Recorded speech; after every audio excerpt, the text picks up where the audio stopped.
NORA. I always try to get Mr. Miles out for a walk and a taste of fresh air. I don't know about his other nurses. I expect that it's because I'm British. Back in England, you'd see mothers pushing infants in prams through winter gales. I expect as well it was the sight of my own father vegetating in his chair by the fire. We mustn't stop living before our time. So I'm forever telling Mr. Miles. It was a midsummer morning, and I was pushing his wheelchair up Gibb Street, a new route for us. The view, I'll admit, is less than uplifting. Half the storefronts seem to be empty. Mr. Miles must remember a very different scene.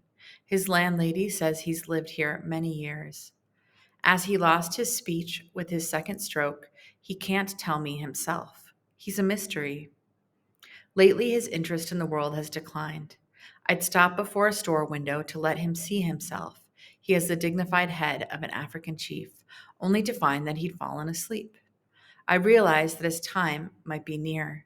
And then, that morning, rolling along the sidewalk, suddenly his arm came up. He wanted to stop. I obliged him at once.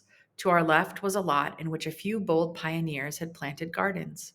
We remained several minutes watching two Asian women hoeing, then continued on. Immediately back up went his arm. I came around and looked at him. He twisted and pointed toward the garden. I turned the wheelchair and headed back. I could see his nostrils taking in the smell of the soil. We reached the lot. His arm commanded me to enter. Over the narrow, bumpy path we went, his nose and eyes working. Some remembered scent was pulling him. He was a salmon traveling upstream through his past. The first day, we simply watched the others. We might have been strolling through a miniature city. Some plots sported brick pathways and flower borders, while others looked haphazard.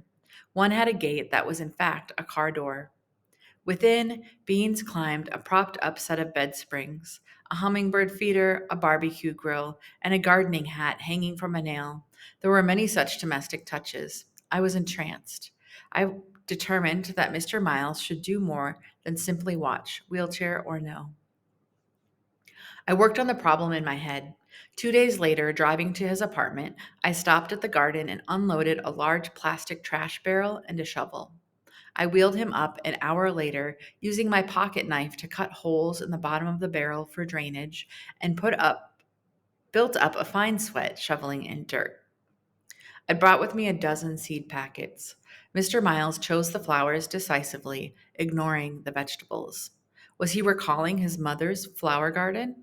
His history was unknowable. I pushed him as close to the barrel as I could. 30 minutes later, he'd planted hollyhocks, poppies, and snapdragons. Riding home afterward, he smelled the dirt on his fingers with satisfaction. That small circle of earth became a second home to both of us. Gardening, boring? Never. It has suspense, tragedy, startling developments, a soap opera growing out of the ground. I'd forgotten that tremolo of expectation produced by a tiny forest of sprouts. What a marvelous sight it was to behold Mr. Miles' furrowed black face inspecting his smooth skinned young, just arrived in the world he'd shortly leave. His eyes gained back some of their life. He weeded and watered with great concentration. A fact bobbed up from my memory that the ancient Egyptians prescribed walking through a garden as a cure for the mad. It was a mind altering drug we took daily.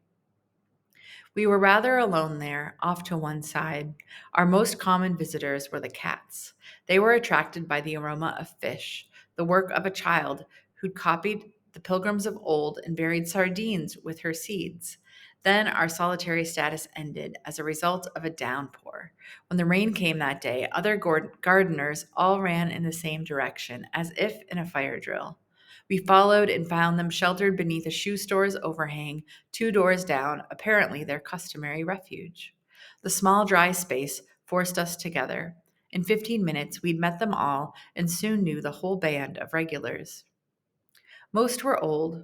Most grew plants from their native lands, huge Chinese melons, ginger, cilantro, a green the Jamaicans call callaloo, and many more. Pantomime was often required to get over language barriers. Yet, we were all subject to the same weather and pests. the same neighborhood, and the same parental emotions towards our plants. If we happened to miss 2 or 3 days, people stopped by on our return to ask about Mr. Miles' health. We, like our seeds, were now planted in the garden.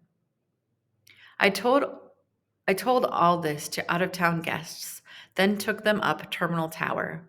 We got off at the observation deck on the 42nd floor to find that the garden, which loomed so large to its tenders, was hopelessly hidden from view by buildings.